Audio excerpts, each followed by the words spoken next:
لوگ قریب پہنچے تو گوروں نے فائرنگ شروع کر دی۔ اس سے بھگدڑ مچ گئی۔ وہ گنتی میں صرف 20-25 تھے اور ہجوم سینکڑوں پر مشتمل تھا۔ لیکن بھائی گولی کی دہشت بہت ہوتی ہے۔ ایسی افراتفری پھیلی کہ الاماں کچھ گولیوں سے گھائل ہوئے اور کچھ بھگدڑ میں زخمی ہوئے۔ دائیں ہاتھ کو گندا نالا تھا، دھکا لگا تو میں اس میں گر پڑا۔ گولیاں چلنی بند ہوئیں تو میں نے اٹھ کر دیکھا ہجوم تتر بتر ہو چکا تھا۔ زخمی سڑک پر پڑے تھے اور پل پر گورے کھڑے ہنس رہے تھے۔ بھائی جان، مجھے قطعاً یاد نہیں کہ اس وقت میری دماغی حالت کس قسم کی تھی۔ میرا خیال ہے کہ میرے ہوش و حواس پوری طرح سلامت نہیں تھے۔ گندے نالے میں گرتے وقت تو قطعاً مجھے ہوش نہیں تھا۔ جب باہر نکلا تو جو حادثہ وقوع پذیر ہوا تھا اس کے خد و حال آہستہ آہستہ دماغ میں ابھرنے ہوئے۔ دور شور کی آواز سنائی دے رہی تھی، جیسے بہت سے لوگ غصے میں چیخ چلا رہے ہیں۔ میں گندا نالا عبور کر کے ظاہراً پیر کے تکیے سے ہوتا ہوا ہال دروازے کے پاس پہنچا تو دیکھا کہ 30-40 نوجوان جوش میں بھرے پتھر اٹھا اٹھا کر دروازے کی گھڑیال پر مار رہے ہیں۔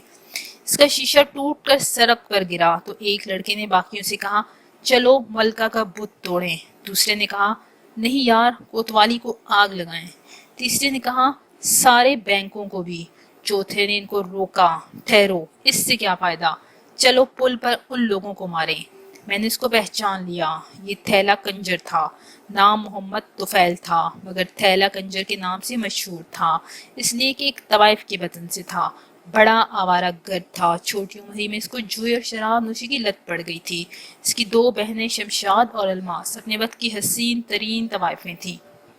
شمشاد کا گلا بہت اچھا تھا، اس کا مجرا سننے کے لیے رئیس بڑی دور دور سے آتے تھے۔ دونوں اپنے بھائی کی کرتوتوں سے بہت نالاں تھیں۔ شہر میں مشہور تھا کہ انہوں نے ایک قسم کے اس کو آگ کر رکھا ہے، پھر بھی وہ کسی نہ کسی ہیلے اپنی ضروریات کے لیے ان سے کچھ نہ کچھ وصول کر ہی لیتا تھا۔ ویسے وہ بہت خوش پوش رہتا تھا، اچھا کھاتا تھا، اچھا پیتا تھا، بڑا نفاست پسند تھا۔ بزلہ سنجی اور لطیفہ گوئی مزاج میں کوٹ کوٹ کے بھری تھی۔ میراثیوں اور بھانڈوں کے سوکیانہ پن سے بہت دور رہتا تھا۔ لمبا قد، بھرے بھرے ہاتھ پاؤں، مضبوط کثرتی بدن، ناک نقشے کا بھی خاصا تھا۔ پرجوش لڑکوں نے اس کی بات نہ سنی اور ملکہ کے بت کی طرف چلنے لگے۔ اس نے پھر ان سے کہا، میں نے کہا مت ضائع کرو اپنا جوش، ادھر آؤ میرے ساتھ، چلو ان کو ماریں جنہوں نے ہمارے بے قصور آدمیوں کی جان لی ہے اور انہیں زخمی کیا ہے۔ خدا کی قسم ہم سب مل کر ان کی گردن مڑوڑ سکتے ہیں، چلو۔ کچھ روانہ ہو چکے تھے، باقی رک گئے۔ تھیلا پل کی طرف بڑھا تو اس کے پیچھے چلنے لگی۔ میں نے سوچا کہ ماؤں کے یہ لال بیکار موت کے منہ میں جا رہے ہیں۔ فوارے کے پاس دبکا کھڑا تھا، وہی میں نے تھیلے کو آواز دی اور کہا، مت جاؤ یار، کیوں اپنی اور ان کی جان کے پیچھے پڑے ہو۔ تھیلے نے یہ سن کر ایک عجیب سا کہکہا بلند کیا اور مجھ سے کہا، تھیلا صرف یہ بتانے چلا ہے کہ وہ گولیوں سے ڈرنے والا نہیں۔ پھر وہ اپنے ساتھیوں سے مخاطب ہوا، تم ڈرتے ہو تو واپس جا سکتے ہو۔ ایسے موقعوں پر بڑھے ہوئے قدم الٹے کیسے ہو سکتے ہیں، اور پھر وہ بھی اس وقت جب لیڈر اپنی جان ہتھیلی پر رکھ کر آگے آگے جا رہا ہو۔ تھیلے نے قدم تیز کیے تو اس کے ساتھیوں کا بھی کچھ کرنے پڑے۔ ہال دروازے سے پل کا فاصلہ کچھ زیادہ نہیں ہوگا، کوئی 60-70 گز کے قریب۔ تھیلا سب سے آگے آگے تھا، جہاں سے پل کا دوریا متوازی جنگلہ شروع ہوتا ہے۔ وہاں سے 15-20 قدم کی فاصلے پر 2 گھڑ سوار گورے کھڑے تھے۔ تھیلا نعرے لگاتا جب جنگلے کے آغاز پر پہنچا تو فائر ہوا۔ میں سمجھا کہ وہ گر پڑا ہے، لیکن دیکھا کہ وہ اسی طرح زندہ آگے بڑھ رہا ہے۔ اس کے باقی ساتھی ڈر کے بھاگ اٹھے ہیں، مگر اس نے مڑ کر پیچھے دیکھا اور چلایا، بھاگو نہیں، آؤ۔ اس کا منہ میری طرف تھا کہ ایک اور فائر ہوا۔ پلٹ کر اس نے گوروں کی طرف دیکھا اور پیٹھ پر ہاتھ پھیرا۔ بھائی جان، نظر تو مجھے کچھ نہیں آنا چاہیے تھا، مگر میں نے دیکھا کہ اس کی سفید بوسکی کی قمیض پر لال لال دھبے تھے۔ وہ اور تیزی سے بڑھا، جیسے زخمی شیر۔ ایک اور فائر ہوا، وہ لڑکھڑایا، مگر ایک دم قدم مضبوط کر کے وہ گھڑ سوار گورے پر لپکا، اور چشم زدن میں جانے کیا ہوا، گھوڑے کی پیٹھ خالی تھی، گورا زمین پر تھا اور تھیلا اس کے اوپر۔ دوسرے گورے نے جو قریب تھا اور پہلے بوکھلا گیا تھا، بھدکتے ہوئے گھوڑے کو روکا اور دھڑا دھڑ فائر شروع کر دیے۔ اس کے بعد جو کچھ ہوا مجھے معلوم نہیں۔ میں وہاں فوارے کے پاس بے ہوش ہو کر گر پڑا۔ بھائی جان، جب مجھے ہوش آیا تو میں اپنے گھر میں تھا۔ چند پہچان کے آدمی مجھے وہاں سے اٹھا لائے تھے۔ ان کی زبانی معلوم ہوا کہ پل پر سے گولیاں کھا کر ہجوم مشتعل ہو گیا تھا۔ نتیجہ اس اشتعال کا یہ ہوا کہ ملکہ کے بت کو توڑنے کی کوشش کی گئی۔ ٹاؤن ہال اور 3 بینکوں کو آگ لگی اور 5 یا 6 گورے مارے گئے۔ خوب لوٹ مچی۔ لوٹ کھسوٹ کا انگریز افسروں کو اتنا خیال نہیں تھا۔ 5 یا 6 یورپین ہلاک ہوئے تھے۔ اس کا بدلہ لینے کے لیے چنانچہ جلیانوالہ باغ کا خونی حادثہ رونما ہوا۔ ڈپٹی کمشنر بہادر نے شہر کی باغ دوڑ جنرل ڈائر کے سپرد کر دی۔ چنانچہ جنرل صاحب نے 12 اپریل کو فوجیوں کے ساتھ شہر کے مختلف بازاروں میں مارچ کیا اور درجنوں بے گناہ آدمی گرفتار کیے۔ 13 کو جلیانوالہ باغ میں جلسہ ہوا۔ قریب 25,000 کا مجمع تھا۔ شام کے قریب جنرل ڈائر مسلح گورکھوں اور سکھوں کے ساتھ وہاں پہنچا اور نہتے آدمیوں پر گولیوں کی بارش کر دی۔ اس وقت تو کسی کو نقصان جان کا ٹھیک سے اندازہ نہیں تھا۔ بعد میں جب تحقیق ہوئی تو پتہ چلا کہ 1,000 ہلاک ہوئے ہیں اور 3 یا 4,000 کے قریب زخمی۔ لیکن میں تھیلی کی بات کر رہا تھا۔ بھائی جان، آنکھوں دیکھی آپ کو بتا چکا ہوں، بے عیب ذات خدا کی ہے۔ مرحوم میں 4 عیب شرعی تھے۔ ایک پیشہ ور طوائف کے بطن سے تھا مگر جیالہ تھا۔ میں اب یقین کے ساتھ کہہ سکتا ہوں کہ اس ملعون گھوڑے کی پہلی گولی بھی اس کے لگی تھی۔ آواز سن کر اس نے جب پلٹ کر اپنے ساتھیوں کی طرف دیکھا تھا اور انہیں حوصلہ دلایا تھا، جوش کی حالت میں اس کو معلوم نہیں ہوا تھا کہ اس کی چھاتی میں گرم گرم سیسا اتر چکا ہے۔ دوسری گولی اس کی پیٹھ میں لگی، تیسری پھر سینے میں۔ میں نے دیکھا نہیں پر سنا ہے، جب تھیلے کی لاش گورے سے جدا کی گئی تو اس کے دونوں ہاتھ اس کی گردن میں اس بری طرح پیوست تھے کہ علیحدہ نہیں ہو رہے تھے۔ گورا جہنم واصل ہو چکا تھا۔ دوسرے روز جب تھیلے کی لاش کفن دفن کے لیے اس کے گھر والوں کی سپرد کی گئی، اس کا بدن گولیوں سے چھلنی ہو رہا تھا۔ دوسرے گورے نے تو اپنا پورا پستول اس پر خالی کر دیا تھا۔ میرا خیال ہے اس وقت مرحوم کی روح قفس انصری سے پرواز کر چکی تھی۔ اس شیطان کے بچے نے صرف اس کے مردہ جسم پر جان ماری کی تھی۔ کہتے ہیں جب تھیلے کی لاش محلے میں پہنچی تو کوہرام مچ گیا۔ اپنی برادری میں وہ اتنا مقبول نہیں تھا، لیکن اس کی کیما لاش دیکھ کر سب دھاڑے مار مار کر رونے لگے۔ اس کی بہنیں شمشاد اور الماس تو بے ہوش ہو گئیں۔ جب جنازہ اٹھا تو ان دونوں نے ایسے بین کیے کہ سننے والے لہو کے آنسو روتے رہے۔ بھائی جان، میں نے کہیں پڑھا تھا کہ فرانس کی انقلاب میں پہلی گولی وہاں کی ایک ٹھکیائی کے لگی تھی۔ مرحوم محمد طفیل ایک طوائف کا لڑکا تھا۔ انقلاب کی اس جدوجہد میں اس کے جو پہلی گولی لگی تھی 10ویں تھی یا 50ویں، اس کے متعلق کسی نے بھی تحقیق نہیں کی۔ شاید اس لیے کہ سوسائٹی میں اس غریب کا کوئی رتبہ نہیں تھا۔ میں تو سمجھتا ہوں پنجاب کے اس خونی غسل میں نہانے والوں کی فہرست میں تھیلے کا نام و نشان تک بھی نہیں ہوگا، اور یہ بھی کوئی پتہ نہیں کہ ایسی کوئی فہرست تیار بھی ہوئی تھی۔ سخت ہنگامی دن تھے۔ فوجی حکومت کا دورہ تھا۔ وہ دیو جیسے ماشاء اللہ کہتے ہیں، شہر کی گلی گلی کوچے کوچے میں ڈکارتا پھر رہا تھا۔ بہت افراتفری کے عالم میں اس غریب کو جلدی جلدی یوں دفن کیا گیا جیسے اس کی موت اس کے سوگوار عزیزوں کا ایک سنگین جرم تھی، جس کے نشانات وہ مٹا دینا چاہتے تھے۔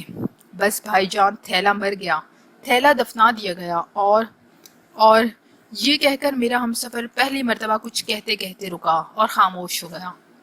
ٹرین دندناتی ہوئی جا رہی تھی۔ پٹریوں کی کھٹا کھٹ نے یہ کہنا شروع کر دیا، تھیلا مر گیا، تھیلا دفنا دیا گیا، تھیلا مر گیا، تھیلا دفنا دیا گیا۔